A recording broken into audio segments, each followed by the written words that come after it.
레위기 성경 전체를 딱 단 한마디의 단어로 요약하라 그러면 제가 지난주에 뭐라고요? 거룩. 그러니까 거룩하라예요. 레위기의 주제는 거룩하라예요. 오늘 레위기 19장 2절의 말씀 뭐예요?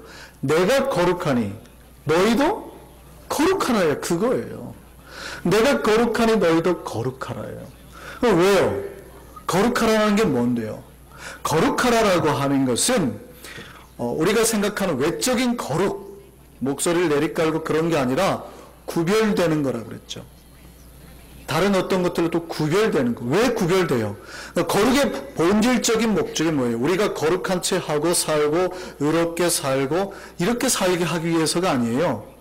그게 거룩의 목적이 아니에요. 거룩의 목적은 하나님이 거룩하신 분이오니 하나님을 만나려면 어떻게 돼요? 우리 어떻게 해야 돼요?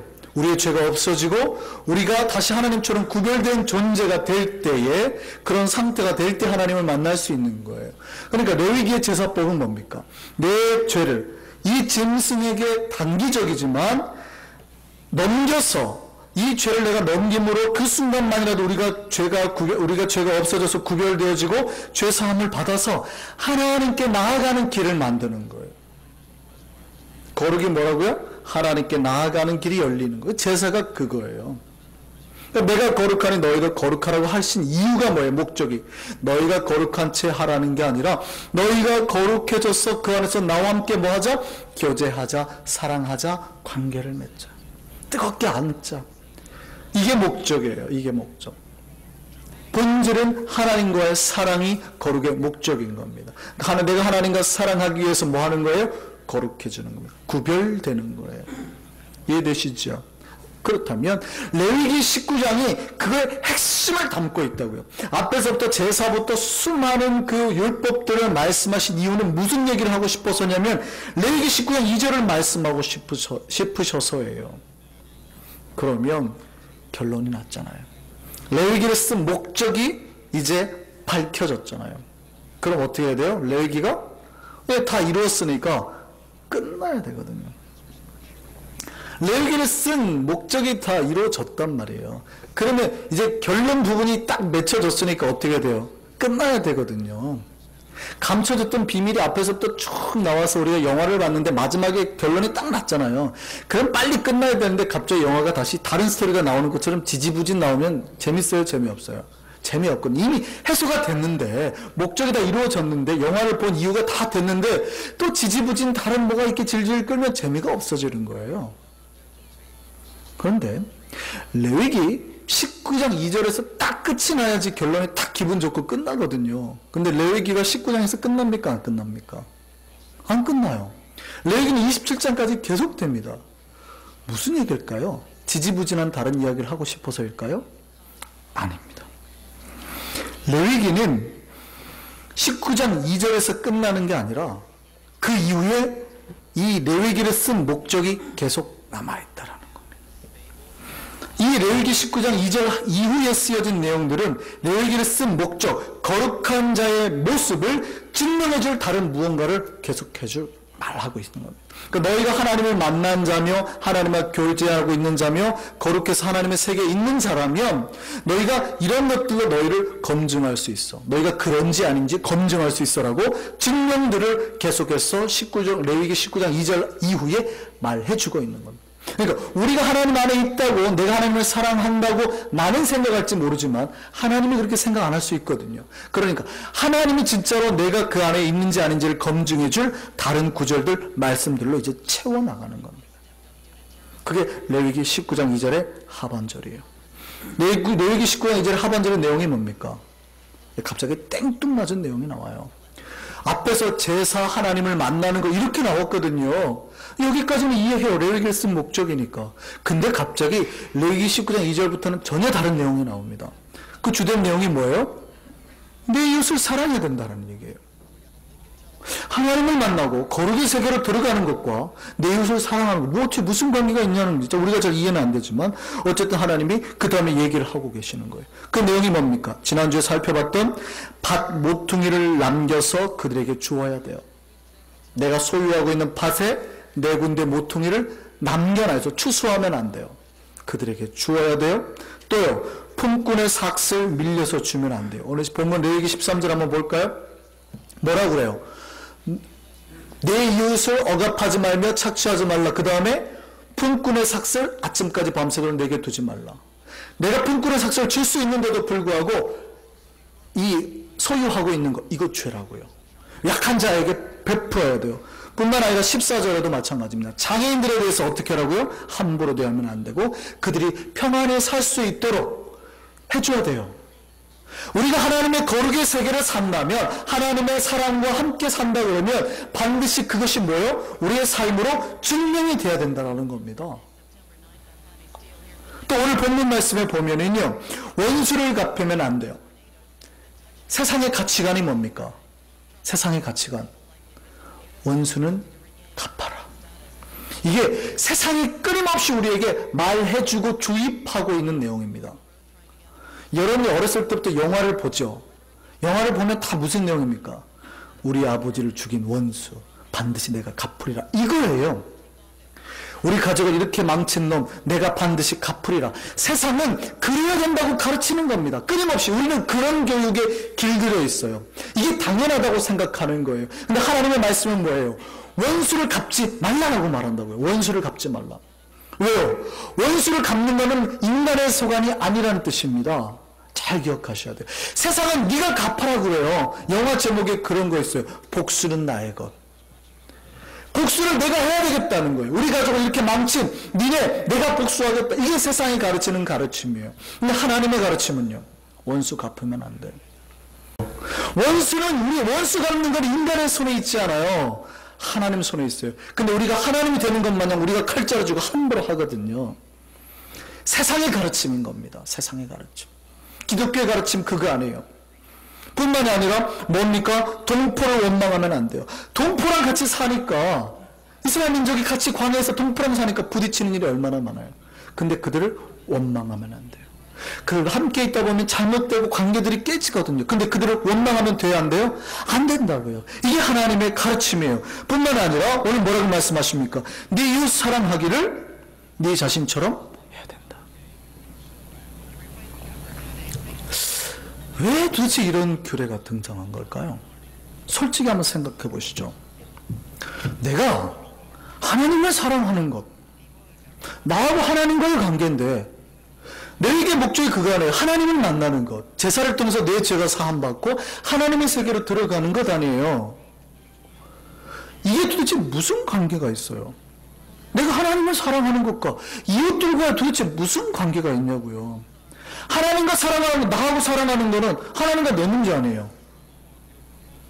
레위기에 도대체 이런 구절을 왜 넣어놨냐고. 이 레위기에 들어갈 구절은 아니죠. 따로 떼가지고 다른 데에 넣어야 될 구절 아니에요. 근데 레위기에, 그것도 가장 핵심, 이 중요한 레위기 19장에 도대체 왜 이런 거를 넣었냐 이 말이죠. 사랑하는 거는 내가, 보세요, 1대1 연인 관계 아니에요. 그 사람 좀 뭐 나쁘고 하더라도 나한테만 잘하면 되는 거 아니에요? 그렇게 생각하시는 분들이 많다고요. 하나님과 내 마음이 연결되고 내가 하나님 사랑하는 감정이 있고 그러면 끝이라는 얘기예요. 쉽게 말하면 내가 주님께 제사 드리고 내 사랑 고백하면 되는 거 아니냐는 얘기예요. 신자들이 내가 다른 관계 빼고 하나님 앞에 예배 잘 드리면 되는 거 아니야, 이렇게 생각한다고요. 하나님께 예배 잘 드리면 되잖아. 나하고 하나님하고만 좋으면 됐지. 많은 이들이, 정말 많은 성도들이 그렇게 생각합니다. 우리 교회뿐만 아니라 전 세계에 있는 모든 크리스찬, 이건 한국도 아니에요. 전 세계에 있는 모든 크리스찬의 많은 수가 이렇게 생각합니다. 심지어 그렇게 가르치는 목사님도 있어요. 인간 간의 관계가 나쁘면 하나님과의 관계가 잘못된 거니까 먼저 기도부터 하라고요. 천만에요. 잘못 푸셨어요. 땅에서 풀면 하늘에서도 해요. 예?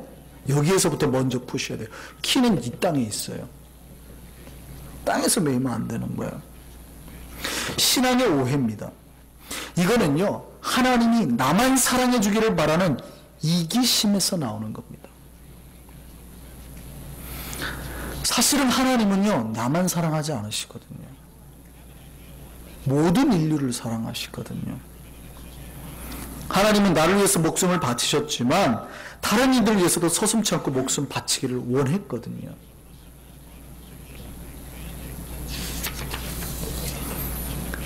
그 말은 하나님은 내가 하나님을 사랑한다고 하면 당신이 사랑하는 다른 사람을 내가 사랑해 주기를 바란다는 거예요. 이게 이적인 걸까요? 제가 집에 들어갈 때 저희 집에서는 전쟁이 납니다. 제가 이렇게 문을 딱 열고 키를 열고 딱 들어가잖아요. 그러면 저희 집에서 갑자기 구호 소리가 들립니다. 아빠 오셨다! 반가운 거죠. 이 구호와 함께 저희 집 아이들 셋이 있잖아요. 성산이, 한민이, 한주가 레이스를 벌입니다.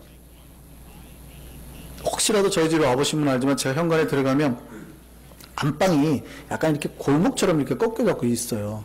그러니까 거기서부터 레이스를 하는 거죠. 다다다다다다다다다 이렇게 막 달려오는데.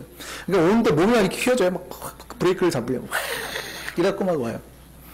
그리고 새 놈이 저한테 막 안깁니다. 저는 정말 기분이 좋습니다. 그러니까 그때 비로소 제가 아빠됨을 느껴요. 아, 내가 이 집안의 가장이구나. 아빠구나. 이런 걸 느껴요. 평상시 때는 별로 잘 못 느끼다가 하여간 그 순간만큼은 정말 행복합니다. 정말 뿌듯해요. 정말 좋아요. 그런데요, 그때 가끔 다툼이 벌어집니다. 뭐냐면 서로 달려오니까 막 달려가는데 서로 먼저 올려다보니까 이게 반칙을 하는 놈들이 가끔 생겨요. 달려가는 내 옷을 잡는 거죠. 그 옷자락을 잡고 특별히 힘센 놈이 그러는데 확 밀어채고 자기가 뛰어오는 거예요. 아니면 심지어는요 발을 걸기도 하고 오다가 팔꿈치로 레이스를 하다가 옆에 놈을 밀어내기도 합니다. 뿐만 아니라 서로 막 몸싸움하다 오는데 어느 순간에는 거의 레이스가 비슷하게 와요. 두 놈이. 아주 한꺼번에 확 안기는데 저한테 오다가 점프해서 딱 안겼는데 둘이 머리가 부딪혀요. 콱! 그럼 어떻게 되는지 아세요? 거기서 자 싸우는 겁니다. 막 한 놈이 결국 울고 말아요. 그러면 저기가 반칙했다고 막 고자질하고요, 막 소리 지르고요. 한쪽에서는 삐져가지고 저쪽 가서 울고요. 내가 먼저 갔는데 반칙했는데 막 울고요, 막 이래요. 그러다 심지어는 이제 서로 싸우고 아니야! 제 본 앞에서 자기들끼리 막 싸워요. 자, 그때 제 기분이 어떨까요? 물론 고맙습니다. 우리 아이들이 나를 그렇게 반기고 사랑하는 마음으로 막 새노래 달려오면 정말 기분이 좋습니다. 그러니까 막 서로 레이스까지 해가면서 아빠를 맞이하는 그 마음은 제가 정말 좋아요. 그런데 말이죠, 이놈들이 싸우기 시작하는데 제 앞에서 막 소리를 지르고 소리를 높여요. 이게 기분이 좋을까요, 나쁠까요? 나쁜 겁니다. 심지어는요, 제가 그만해 라고 말을 했거든요. 그만해, 싸우는 거 아니야 아빠 앞에서 라고 했는데 만약에 계속 무시하고 싸우면 어떻게 될까요? 예, 그러면 나를 사랑한다고 달려왔던 그 아이가 제가 나를 무시하네? 안상하네? 이런 감정까지 드는 거예요. 아이들이 나를 사랑하기 위해서 표현하기 위해서 하는 건 좋아요. 그런데 보세요. 아이들 입장에서는 자기들만 사랑해달라고 할지 몰라요. 우리 큰아이나 둘째나 셋째 아이나 아버지 나만 사랑해주세요. 내가 아버지를 얼마나 사랑하는데 나만 사랑해주세요. 아이들 입장에서는 가당한 말이죠. 그런데요, 사실은 저는 큰아이도 사랑하고 둘째도 사랑하고 셋째도 사랑합니다. 그런데 어느 날 아이들이 나에게 와서 공식적으로 말하는 거죠. 아버지, 제가 아버지를 그렇게 사랑하는데 어떻게 내 아버지의 사랑을 나눌 수가 있어요? 나만 사랑해 주세요 라고 말한다면 제가 뭐라고 말할까요? 너는 이기적이야.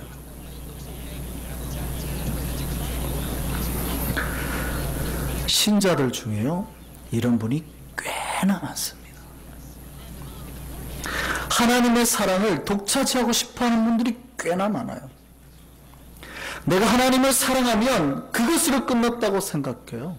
그리고 주변 관계는 별로 중요하게 생각하지 않습니다. 아버지 입장에서는요, 사실은 나를 사랑하는 만큼 형제간의 사랑도 중요해요. 만약 내가 아까 말했다시피 그렇게 사랑하라고 권면을 했어요. 아니야, 아빠 앞에서 싸우는 거 아니야, 서로 사랑해야 돼, 화해해야 돼 라고 권면을 했는데, 만약에 서로 사랑하지 않으면 어떻게 돼요? 계속해서 더 소리를 높여서 싸운다 그러면 저를 무시하는 거죠. 심지어는 얘네가 나를 안 사랑하는 거야. 말로는 사랑한다고 했는데 내 앞에 뛰어오기까지는 했지만 얘네가 나를 안 사랑하는 게 분명해. 내 말을 무시하는 거거든요. 그래요, 안 그래요? 여러분 앞에서 사랑한다고 고백했던 자녀가 여러분이 그 앞에서 서로 사랑해야 돼 라고 말을 했는데 만약 무시하면 어떻게 돼요? 죄송한데 안 사랑한다고 느껴지기 시작하는 거예요. 그래서 오늘 제가 거룩을 말할 때 이렇게 말했습니다. 거룩이 뭐냐 그랬더니 하나님께 나아가는 길 그랬잖아요.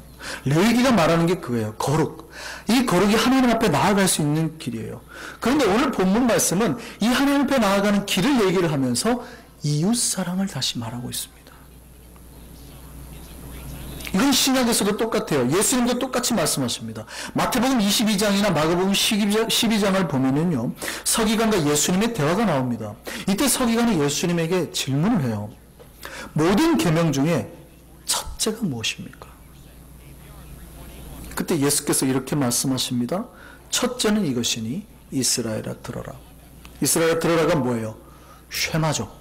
쉐마가 뭡니까? 가장 중요한, 유대인들이 가장 중요하게 생각하는 구절이에요. 그래서 주위에서 뭐합니까? 이마에다가 붙이고 손에다가 붙이고 자기 집 앞에 들어가는 문설주 앞에다 붙여요.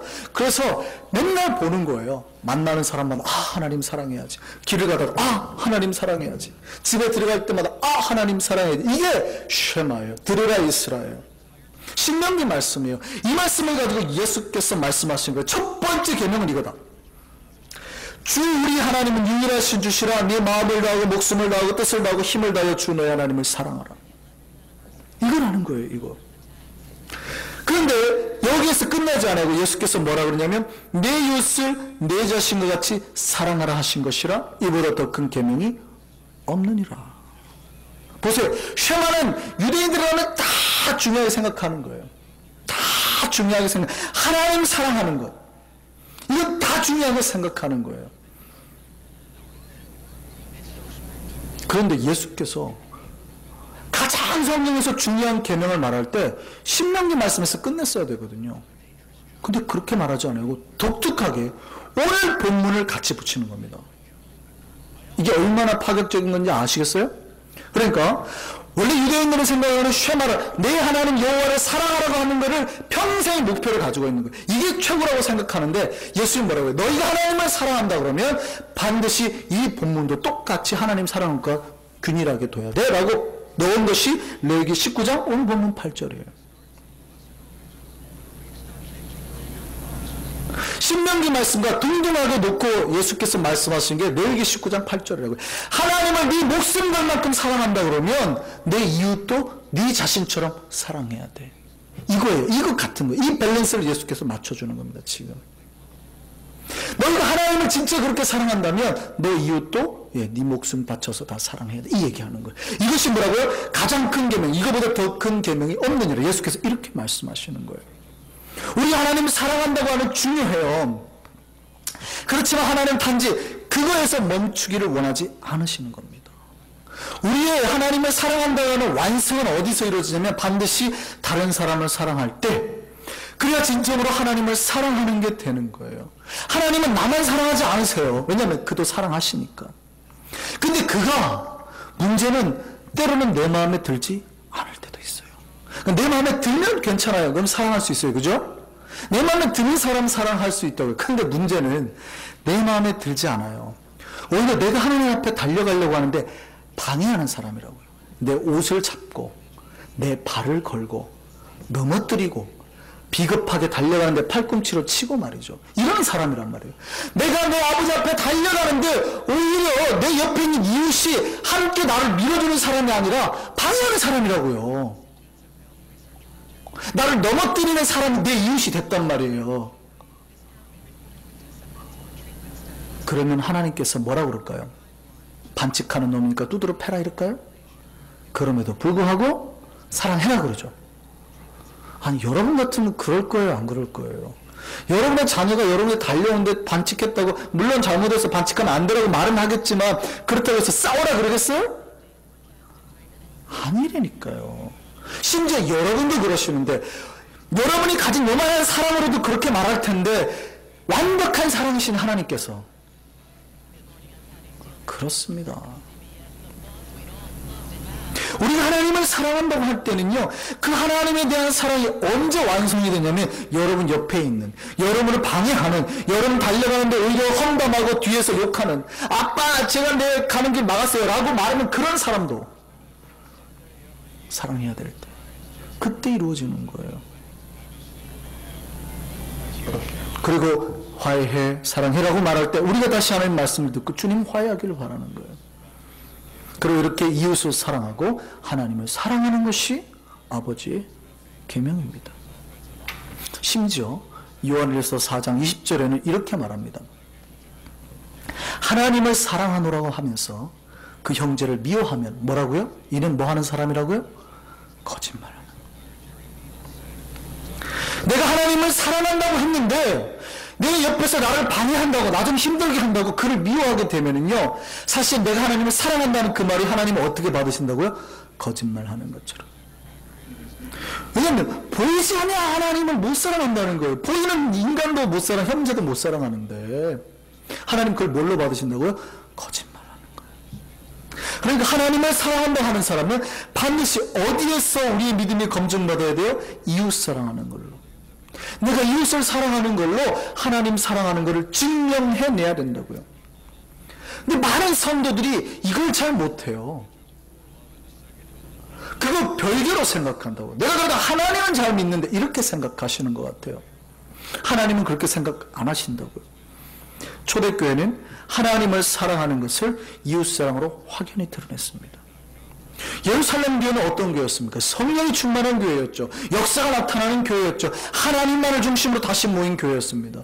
그런데 사도행전 2장 45절에 보면 그들만 생각하지 않고 이렇게 말했어요. 각 사람의 필요를 따라 물질을 나누어 줬다.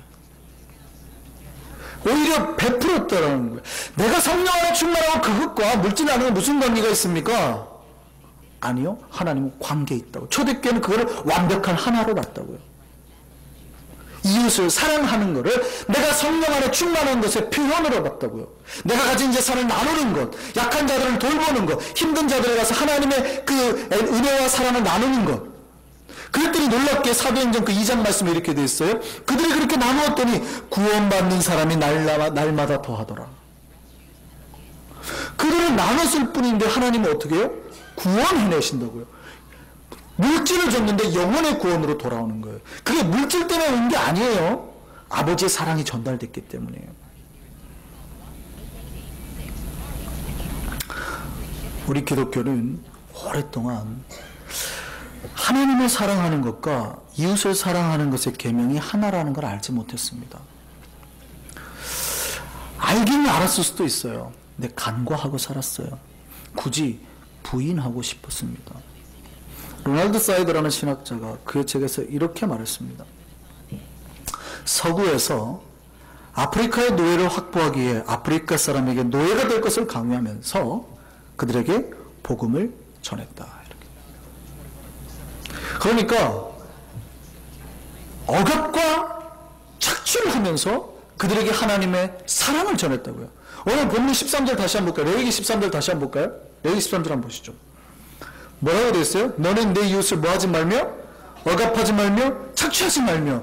이것이 하나님의 계명이에요. 너희가 거룩하고 하나님의 거룩한 백성, 거룩해서 하나님과 사랑하고 있는 백성이라면 억압과 착취하고는 안 맞는 단어예요. 이게 정반대의 단어거든요.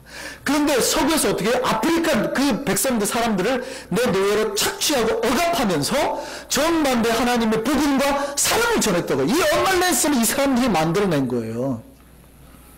이거에 대해서 탓하는 겁니다.